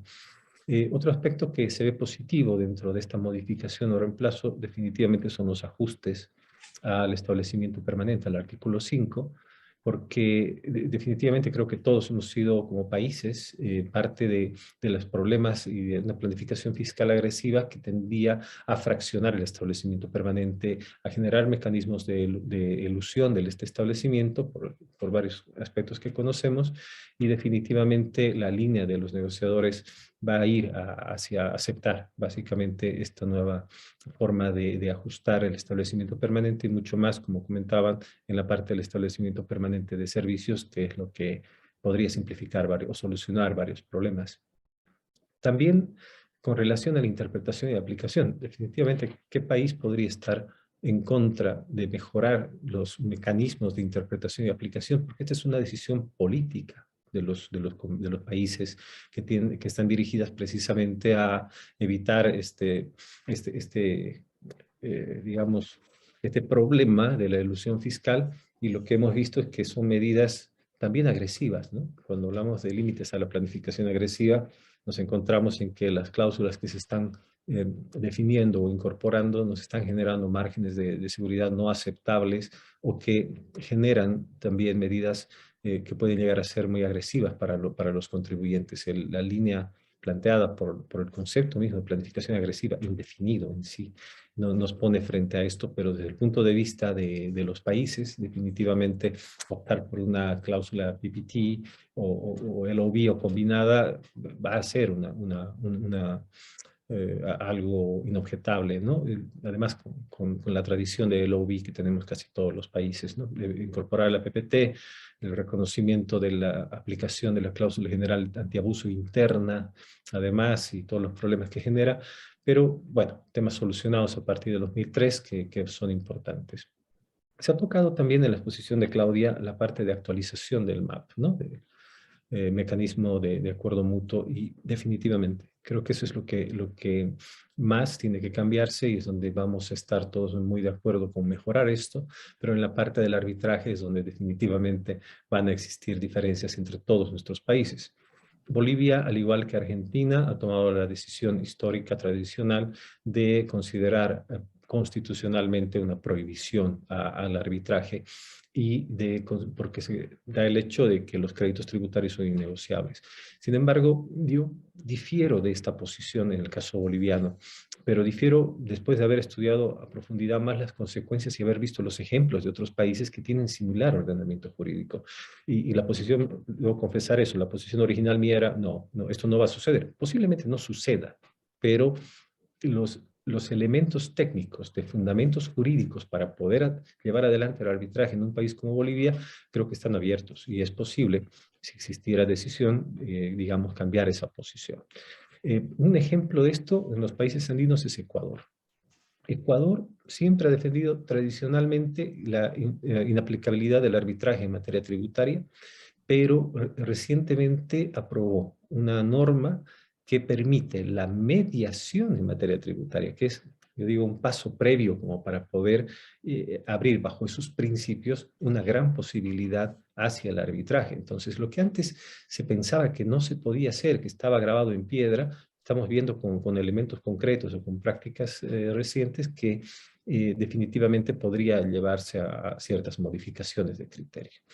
En el intercambio de información, definitivamente es algo que va a ser no solamente un requisito mínimo hoy por hoy, sino va a ser una causal de expulsión de la comunidad internacional, el hecho de no cumplir con esto. Si lo hacemos muy tarde, vamos a empezar a sufrir consecuencias. Hablábamos precisamente de algunos aspectos donde piensa uno que, bueno, al tener un tratado ya vigente para evitar la doble imposición es suficiente para cumplir con los estándares de intercambio de información, y eso no es así. Lo vamos a ver en un ejemplo hacia adelante que hablábamos justamente con Carlos en el break. Así que pasar rápidamente a la red de tratados que tiene Bolivia. Como ustedes pueden ver, uno de los socios principales ha sido de inicio Argentina en el año 76, Alemania en 92 y otros países de la OECD como España 97, Francia 94, Gran Bretaña y Irlanda del Norte, igual que el Reino de Suecia en el 94. Por supuesto, somos parte de, digamos, quiero llamarlo como el intento regional, comunitario, subregional, comunitario más importante, yo diría, en el mundo en materia de tributación. Porque la decisión 578, a partir de lo que era la decisión 40 de la Comunidad Andina, ha demostrado tener muchísimas virtudes en el desarrollo y avance, como lo vamos a ver enseguida, aunque su desactualización nos está llevando a problemas también serios y que nos va a obligar también a pensar en una adaptación o adecuación a los nuevos estándares. Ahora, como ustedes saben, esta decisión de la Comunidad Andina formaban parte antes Chile, formaba parte Venezuela, y hoy solamente están Bolivia, Colombia, Ecuador y Perú desde esta decisión de 2004 que entró en vigencia el año 2005. Les decía, estamos con estos nombres de los países en rojo, porque son de los que voy a hablar enseguida, no porque estén en una lista roja, peor nosotros en una lista negra, y me voy a referir precisamente a Argentina. En Argentina, 1976, el convenio está en plena vigencia con ustedes, a pesar de algunos cuestionamientos por haberse sido aprobado en la época de dictadura, es un gobierno de facto en ese entonces, pero hoy ese tema está salvado. Yo diría que lo más importante es ver que es un convenio bastante desactualizado. Es raro tener un vecino tan cercano con que tenemos tanta relación y que tengamos un convenio todavía de esa naturaleza. ¿Por qué? Porque incluso la Comunidad Andina, que la decisión 40 de ese entonces, que es la base y ha servido de orientación para que Argentina y Bolivia puedan llegar a este convenio, que es el mismo convenio tipo que tenía con Chile, hoy ni siquiera se hubiera actualizado a lo que la decisión 578 plantea, ¿no? Que planteó el 2004. Entonces, definitivamente está en un rezago, y creo que es muy importante y debería estar en la agenda de ambos países una actualización pronta, oportuna. Ahora, como ustedes saben, el convenio entonces entre ambos países se basa en el principio de la fuente, y en consecuencia el método de evitar la doble imposición aplicado no es el tax credit, sino la exención, y es ahí donde se generan muchísimos elementos también beneficiosos para la planificación fiscal, incluso no agresiva, pero definitivamente este convenio presenta, a pesar de que es muy simple, presenta problemas de aplicación y de interpretación. Sí llama la atención que teniendo un convenio, unos estándares que en su momento eran admitidos, únicos, Bolivia continúe, me dicen, en la lista negra de Argentina. Yo he visto justamente la incorporación de Bolivia, creo, en el año 2020, hace un par de años. Llamaba la atención, en esa parte sí trabajaba en la reforma en Bolivia, que era en la época justamente de COVID, y las explicaciones que se recibían eran, en realidad no sabemos qué sucede, pero nosotros hemos estado respondiendo a Argentina normalmente todo lo que nos venían pidiendo. Cuando uno indaga un poco más acerca de esto, se da cuenta de que hay motivos para una cosa tan seria como esta. Tener un vecino que nos considere entre una lista negra es algo que debería preocuparnos mucho y debería ser fácilmente solucionable, pero el problema básicamente es que la cláusula de intercambio de información evidentemente está desactualizada. No incluye algunos elementos que son necesarios hoy para los estándares argentinos, y creo que tampoco para otros estándares de otros países, ¿no? Sin embargo, algunos colegas míos me decían, no te preocupes, todo el mundo está en esa lista. Así que van a empezar a salir poco a poco, y ojalá, digamos, existe una solución en ese sentido. Si no se va a tocar o renegociar el convenio, tal vez se podría implementarlo a través de un nuevo convenio solamente de intercambio de información y asistencia administrativa, ¿no? Que es lo más rápido. Hablo de los efectos secundarios del caso Molinos, porque en realidad el convenio, como les decía, de Chile, Argentina, Bolivia es el mismo. Y lo que ha sucedido con Argentina, que bueno, me acabo de enterar por la exposición, es que ha sido una renegociación, yo pensé que era una denuncia del tratado por parte de Argentina, y bueno, si corrijo esa parte, pero definitivamente, si bien Bolivia no está en el caso de ofrecer, o en la situación de ofrecer sociedades, plataformas, holdings para beneficios tributarios en función de la distribución de dividendos, puede haber algunos efectos secundarios de esto, porque si se deja un tratado como este así de abierto, definitivamente hay un riesgo de que el día de mañana Bolivia abra una sociedad plataforma, como las que existen en general, y el hueco se va a presentar y se va a abrir ahí con el mismo problema, y va a venir la necesidad de modificar el convenio inmediatamente, porque no cumple con los estándares. Y ojo, de hecho, tenemos jurisprudencia que es contraria al caso Molinos. En el caso de una petrolera que es del grupo Amoco, que tiene el convenio o pidió los beneficios del convenio con Suecia sobre dividendos, donde Bolivia no debería gravar la remesa o el pago de dividendos, y tienen también un trato preferente en Suecia. En esta sentencia, la Corte Suprema llegó a una decisión diferente al caso Molinos. Es decir, llegó a indicar que a pesar de haber existido sociedades interpuestas, a pesar de haber existido planificación fiscal, que sí se la reconoce como un derecho, en realidad se ha cumplido estrictamente con la cláusula de limitación de beneficios, con Participation Exemption, que está, de hecho, legitimando los beneficios del tratado.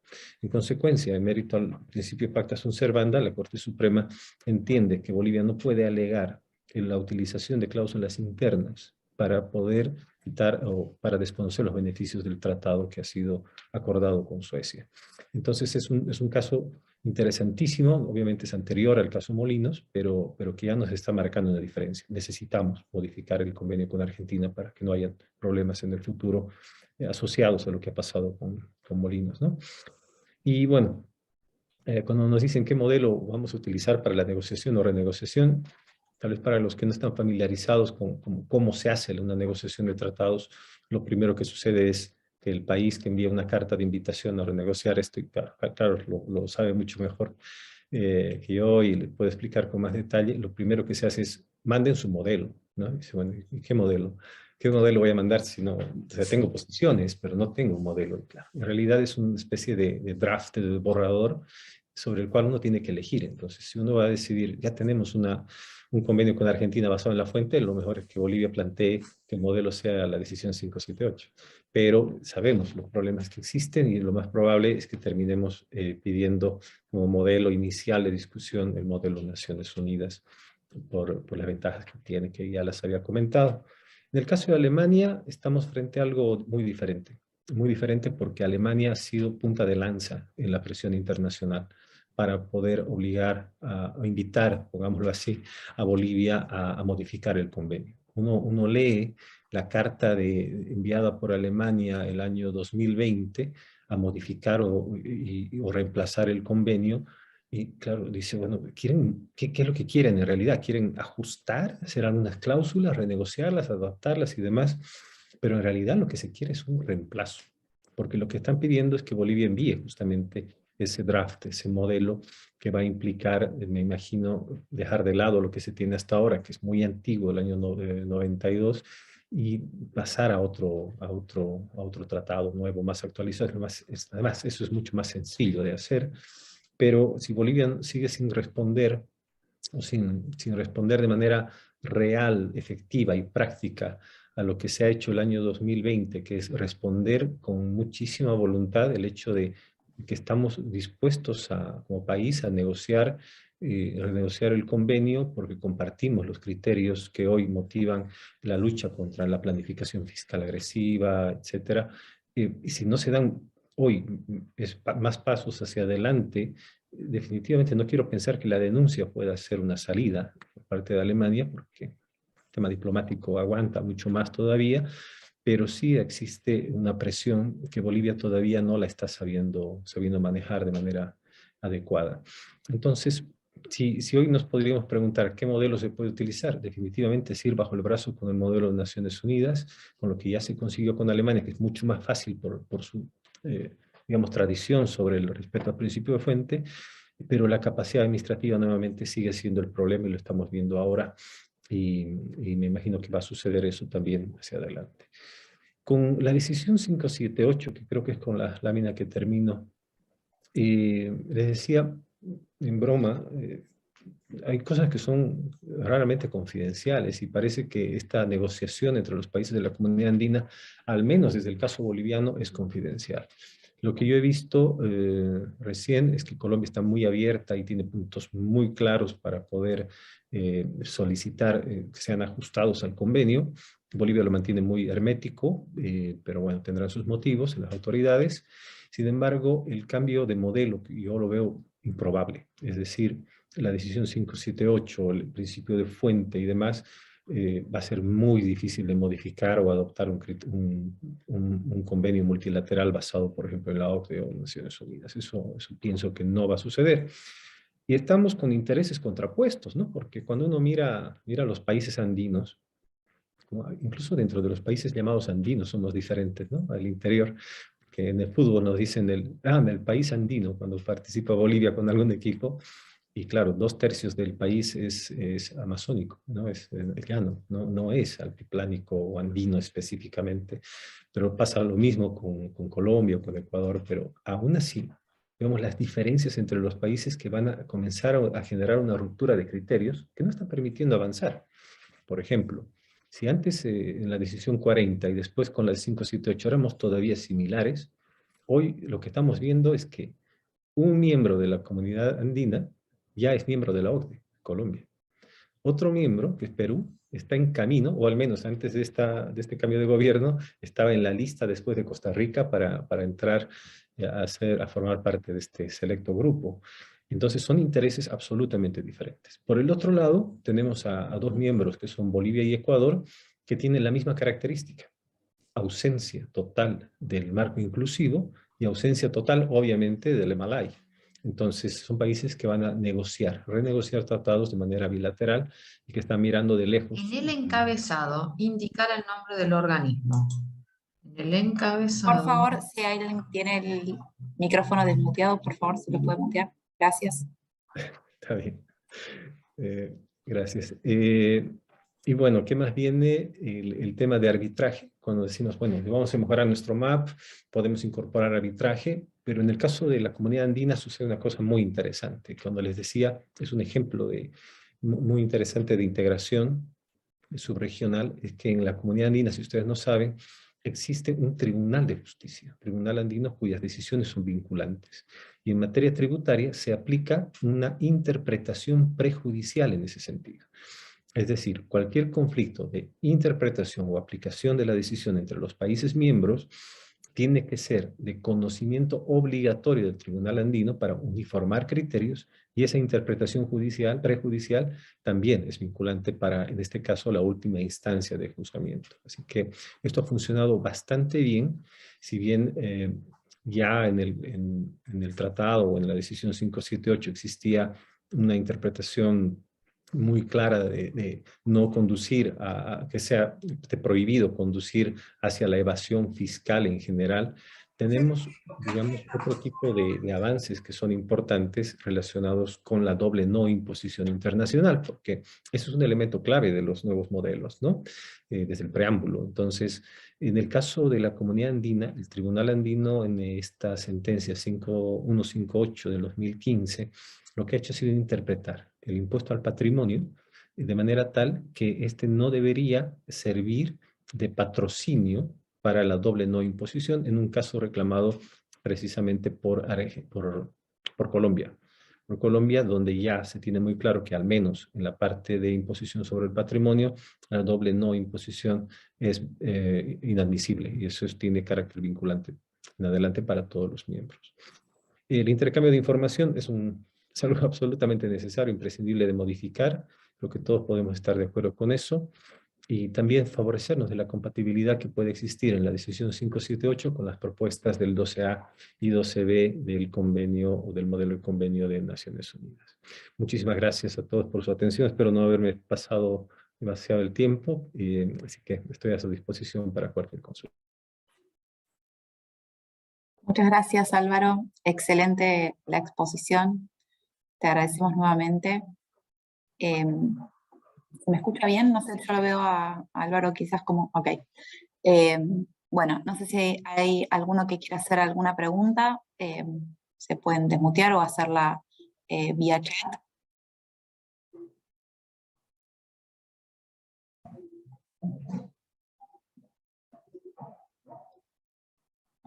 Bueno, creo que no hay. Vos, Carlos, veo que tenés la mano levantada. ¿Querés hacer Buenas algún tardes. aporte? Sí. Sí, ¿Puedo hacer una pregunta, por favor? sí, ¿cómo es tu nombre? Jesús. Jesús, adelante, sí. Sí. Álvaro, ¿qué tal? Buenas tardes. Qué gusto. Tengo una pregunta. En el caso peruano, si es que está justamente con este gobierno en el tema de llegar o ser parte de la OCDE, ¿qué lineamientos en realidad debería seguir para tener una renegociación adecuada? Yo diría unos lineamientos más que todo, porque el gobierno peruano en sus estándares, en la adecuación de los estándares a la OCDE, en realidad no lo ha hecho tan bien, ¿no? Que digamos. Entonces, ¿qué estructura, qué lineamientos debería formularse para que llegue al fin y no quede en el intento, ¿no? Quería escuchar eso, tus aportes respecto a ello, por favor.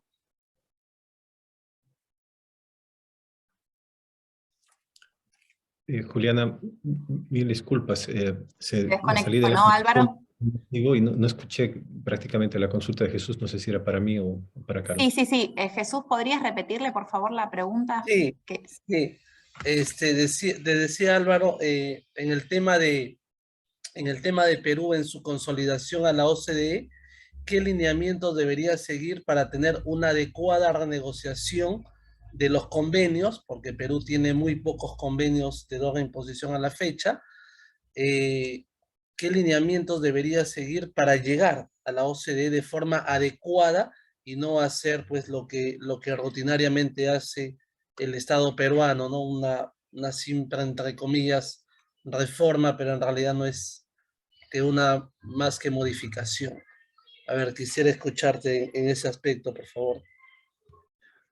Sí, definitivamente, gracias Jesús por repetir la pregunta. Y creo que tenemos varias experiencias con relación a eso en Latinoamérica, precisamente por lo que ha venido haciendo Chile y lo que ha hecho Colombia dentro de este margen. Tal vez Costa Rica con mayor lentitud y demás, pero definitivamente podemos ver que no hay una línea clara sobre aplicar de manera rigurosa el modelo. Lo importante sería poder ser ordenados en el tema de practicar las reservas que correspondan en varios casos esenciales y problemáticos como arbitraje, por dar un ejemplo, pero vemos en casos de convenios de países latinoamericanos dentro de la OECD como Colombia, que han podido salir de algunos estándares planteados, como por ejemplo el convenio, si no me equivoco, que tienen ahora creo que es con Suiza, que está en proceso todavía de aprobación, no tiene un artículo sobre patrimonio,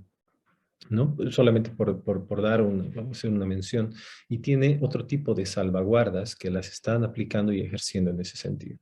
Lo que yo pienso es que al ir por el camino de la OECD, básicamente es complicado poder pensar en que Perú pueda incorporar artículos 12A, 12B, como los que están pensados y por los que inicialmente deberían ser nuestra preferencia, ¿no?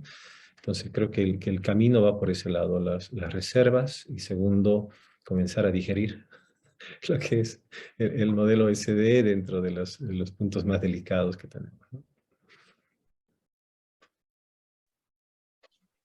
Gracias, Álvaro. Ahora sí, Carlos, discúlpame, te paso la palabra. Gracias, Juliana. Primero, agradecer y felicitar a Álvaro por la excelente exposición. La verdad que da mucho gusto participar de eventos donde se discuten y se ponen sobre la mesa temas de convenios para evitar la doble imposición y particularidades e inquietudes que pudieran tener los países de la región. Es algo todavía más atrayente, al menos para mí. Así que gracias por esta exposición. Primero, tenía un par de comentarios para hacer en base a la exposición, pero me gustaría abordar un poco la pregunta de Jesús. Primero, mencionar que asociarse, mejor dicho, ser miembro de la OCDE no implica que todos los convenios que tenga un determinado país, llámese Perú, Colombia o cualquier otro que cumpla con el proceso de accesión, no es obligatorio que los países tengan un convenio idéntico al modelo de la OCDE. Primero porque el mismo modelo tiene elementos que son esenciales, ellos llaman estándares principales o centrales de política de Estado, que son sí necesarios, de todos modos pueden no estar en determinados convenios. Sí se espera que estén algunos de ellos o que la propuesta que haga un determinado país sea en base al modelo OCDE, teniendo en cuenta también las reservas y las observaciones que hay a ese modelo. Es decir, el modelo admite que un país miembro de la OCDE formule una reserva, por ejemplo, algún país se puede reservar el derecho a no incluir, por ejemplo, imposiciones exclusivas en residencia para pensiones, o no adoptar el nuevo artículo 7 aprobado en la versión 2010 del modelo OCDE, que es el que va con el principio arm's length y la posibilidad de hacer ajustes correlativos para relación casa-matriz establecimiento permanente. Son cuestiones específicas, los cuales los países pueden hacer reservas porque su política va para otro lado. Tranquilamente un país que acceda a la brevedad puede hacer esas reservas también. Segundo, ¿por qué motivo no puede su red de tratados ser idéntica al modelo? Porque hay, como se dice la expresión, al tango se baila de a dos. Más allá de que un país OCDE proponga algo, lo tiene que aceptar el otro país que puede no ser OCDE y tener intereses contrapuestos, con lo cual la solución final termina siendo un híbrido entre la propuesta de uno y de otro, y ahí es donde hay un nuevo apartamiento del modelo OCDE. Segundo, para entrar a la OCDE no obligan a los países a renegociar toda su red vigente de tratados, sino de ahora en más hacer lo posible para que sus nuevos convenios se ajusten, en cierta medida, a los estándares. Y si no se ajusten, no pasa nada, no le van a hacer un bloqueo internacional o lo van a invadir con fuerzas armadas. Tranquilos, no pasa nada, son recomendaciones, son aspectos aspiracionales. Así que esa es mi respuesta respecto a la pregunta de Jesús. Sí me gustaría abordar algunas cuestiones, tratar de ser breve, porque la idea no era que yo sea un panelista más, así que simples comentarios. Entre renegociar un convenio y denunciarlo, invito a la renegociación. Creo que la denuncia es el peor de los recursos, ya que rompe toda relación, así que siempre es posible negociar, y yo recomiendo ese accionar cuando hay alguna que otra cuestión a modificar. El proyecto BEPS dio lugar a un montón de disposiciones en materia de convenio que son bienvenidas por todos los países, con lo cual entiendo que sería oportuno que los países empiecen a renegociar sus convenios para ajustar esos estándares que les van a permitir justamente luchar contra la evasión fiscal. Esa es la gran mayoría de las disposiciones. Y cuando ya no cumplieren, acercar el procedimiento de acuerdo mutuo de los convenios a algo más eficiente y que no dé lugar a decisiones arbitrales por parte de las administraciones tributarias, que siempre el contribuyente tenga el recurso de considerar que una acción del fisco, un ajuste, puede haber sido contrario al convenio, y entonces dejar la posibilidad de que ese procedimiento esté siempre al alcance del contribuyente. Esa es la acción 14, las modificaciones, no son modificaciones al artículo 25, porque ya el estándar viene así desde el año 2005 en más, pero sí una invitación a que los países renegocien sus convenios cuando se apartan de ese criterio para que recepten el criterio del artículo 25 y tengan un procedimiento de acuerdo mutuo. Con lo cual, esa es la recomendación de BEPS. Lo pueden hacer por una vía bilateral, 1 a 1, como lo hizo Argentina con Brasil, como lo está haciendo con Alemania. Entiendo que cualquier otro país, Bolivia, podría emprender el mismo camino. La red tributaria de Bolivia no parece muy amplia. No sugiero el MLI, ¿sí? Iría por una vía bilateral, pero hay un riesgo, el riesgo que detectaba Álvaro, que es el de que pidan algo a cambio. Sí, te doy BEPS, pero bájame la retención en la fuente para las regalías, por ejemplo, o para los intereses. Bueno, ese es el riesgo que tiene toda negociación. Cuando uno entra en la mesa de negociación sabe que ese riesgo existe, pero bueno, depende de la posición de cada país en mantenerse firme o no. Se puede de antemano anticipar que no se va a ceder nada más que modificar BEPS, pero ya son estrategias de negociación. Otro comentario que quería hacer es respecto del convenio con Argentina. Coincido, está muy desactualizado. Soy uno de los principales interesados en que ese convenio se renegocie para que sea más actual. Bienvenida la posibilidad de llevarlo a algo más parecido al modelo ONU, con el cual países de la región nos sentimos muy simpáticos o nos gusta mucho negociar con ese modelo, más allá de ciertas particularidades. Recién hablaba de la asistencia técnica. Bueno, ahora hay un artículo 12A, hay un artículo 12B, veremos qué pasa en el futuro si alguien lo negocia o no. A diferencia del 12A ya estaba implementándose porque algunos países lo definíamos la asistencia técnica como regalía, otros no, pero bueno, ya existía. El 12B es algo novedoso, trata de hacer frente a la solución global o una oposición a la solución global propuesta desde la OCDE. Ya nos habló de ello Claudia, así que no voy a mencionar. Sí, como coautor del artículo 12B me daría mucha pena que la solución global vaya para otro lado y no se quede con algo simple de implementar, sobre todo en países de la región que la retención en las fuentes es algo que tenemos bien asimilado. Así que nada, me encantaría renegociar el convenio con Bolivia y ver qué podemos lograr. Para ello sería bueno que las autoridades políticas se pongan de acuerdo. Muy interesante lo que planteas respecto de la decisión 578. La veo muy incompatible con las políticas de negociación de los países. Los últimos convenios que negoció Ecuador, Colombia y Perú se apartan muchísimo de la decisión 578. Es un criterio fuente, muchos países ya graban la renta mundial, no solamente la territorial, con lo cual entiendo yo que no satisfacería y daría lugar a nula imposición. Es el riesgo que vio Argentina en el caso Molinos, y es lo que intentó de alguna manera evitar la Corte al pronunciarse en ese fallo, diciendo que bueno, el sujeto interpuesto a los meros fines de gozar de la nula imposición parece abusivo. Esa es la conclusión. Desconozco el fallo recaído sobre Amaco en Bolivia, me encantaría leerlo. Pero bueno, hay que leer hechos y circunstancias, no un caso es replicable a otro, hay que ver si existía una sustancia, si había una razón de ser de la sociedad interpuesta, que sería la beneficiaria efectiva de los dividendos. Bueno, habría que ver todo eso.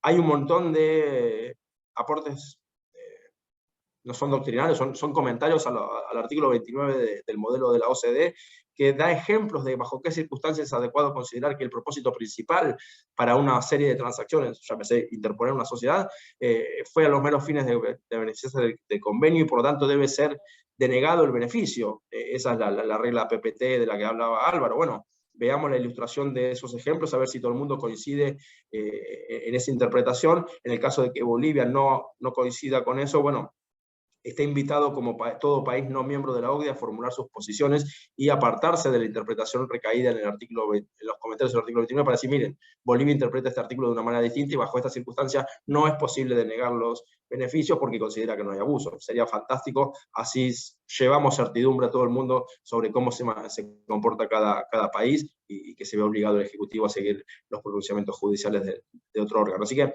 nada, esos son mis comentarios. Dispuesto a seguir debatiendo estos temas porque la verdad que me apasionan y mucho y enriquecen a todo el mundo. Muchas gracias por el tiempo. Gracias, Carlos. Gracias por tus aportes.